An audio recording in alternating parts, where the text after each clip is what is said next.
Before we implement a specular highlight in our renderer, let's take a look at the Fonk and the Blinn specular highlight models. In this case, we have an object, a camera looking at the object, and a light source illuminating it. Let's assume that a view ray from the camera has hit this point on the surface.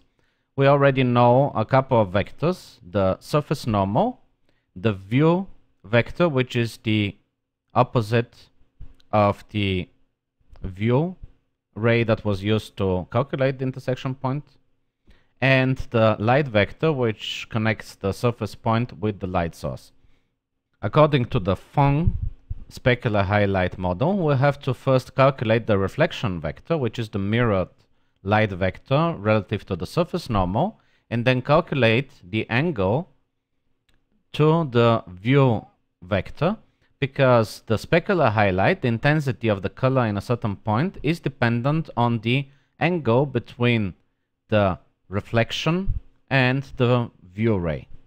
Whenever the camera is pointing exactly along the reflection vector, we're getting all the light bouncing back into the eye, and when this angle gets larger, we're getting less and less direct specular light hitting the eye, the camera in this case.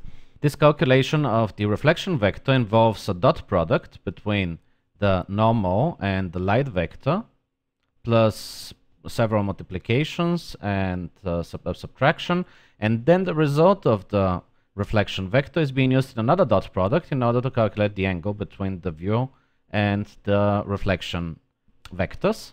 Jim Blinn discovered that about the same effect could be achieved by using only a single dot product. In this case, we just take the light vector and the view vector, calculate the sum of the two, and then divide it by 2, and the result, the so-called half vector, is being used to calculate the angle between it and the surface normal. The dot product of the two is being then taken, if it's positive, to the power of n, where n is the glossiness, or 0 is taken if the result is negative, and then it's multiplied by the specular level, the specular color, and so on. This model is obviously slightly less computationally intensive because it involves a single dot product instead of 2, and is currently being used as default in 3ds Max standard materials. Let's take a look at the simple script, which recreates a display very similar to the one found in the material editor for standard materials. We're going to create a dialog, a rollout, which contains a specular level and a glossiness spinners, and we'll draw a curve that will describe the form of the specular highlight. First, we define a global variable, which is going to contain the dialog. Then we try to destroy any dialogues using that variable. This way, if there is an existing dialog, it's going to be first closed and then redefined and recreated.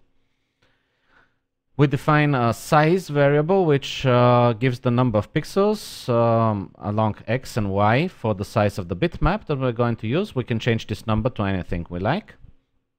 And we create two bitmaps. The one bitmap has just the size that we defined.